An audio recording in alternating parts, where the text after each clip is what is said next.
In this exercise, I'm going to introduce you to what I'm calling the gradient intensive illustration, which is this illustration that's rife with different kinds of gradients. However, that's not really enough. You're a little limited by gradients inside of Illustrator, particularly when compared to the more flexible blends and masks. Now, I started things off with this back of the napkin sketch right here. It's called battombsketch.tiff.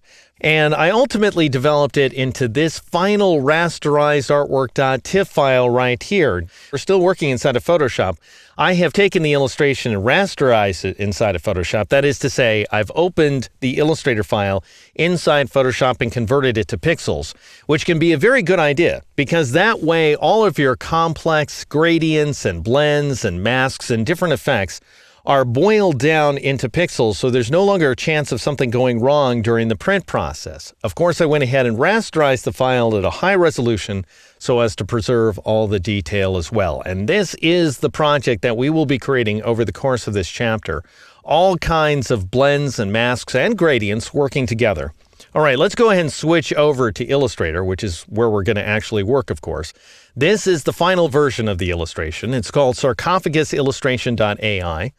And there's all sorts of blends at work. There's color blends in the background sky as well as here inside of the grass. This star right here is represented as a blend, as is this light trail as well. And then we have various object blends.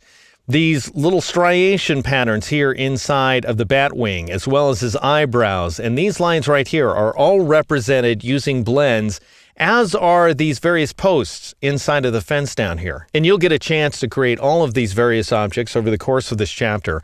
We're going to start off inside of this file here. It's called lotsofgradients.ai. And it does contain strictly gradients. That is to say, either radial or linear gradient fills inside of these various objects. Some of the gradients are fairly complex, meaning that they integrate translucency. For example, this object right here that I'm tracing along, that represents the midsection of the sarcophagus. That shape is filled with the translucent gradient.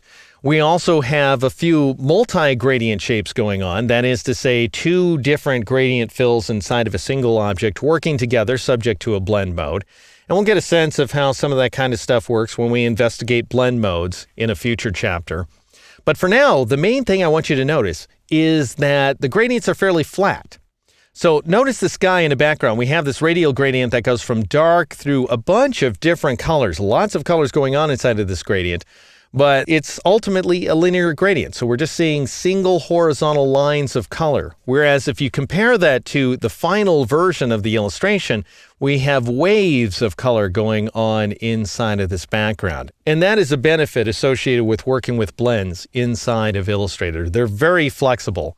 The last thing that I want to show you, where this beginning illustration is concerned, is that I've got a heavy outline that's assigned to the overall sarcophagus object here. Now, the various paths associated with the sarcophagus are strewn over the course of several different layers right here, starting with bat head and going down to tomb and body. Then in the background, we have this thing called super object on its own layer, and that's what's conveying the heavy stroke as well as this halo.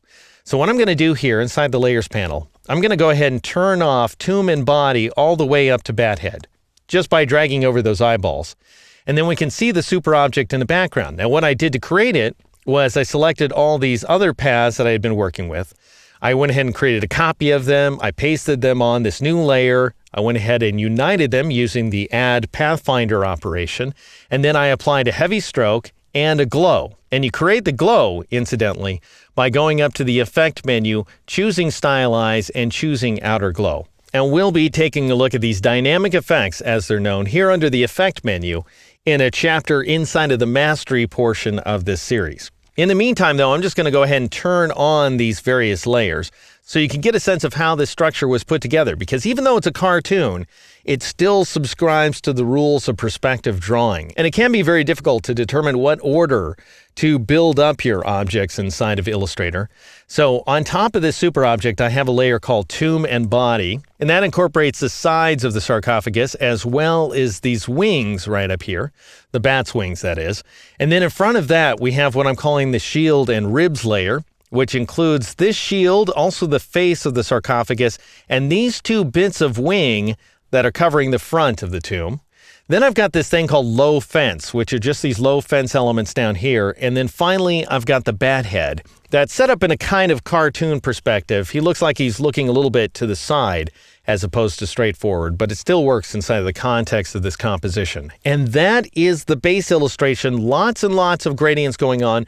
No blends or masks so far. We're going to be establishing the blends and masks, all of them, over the course of this chapter, beginning in the next exercise.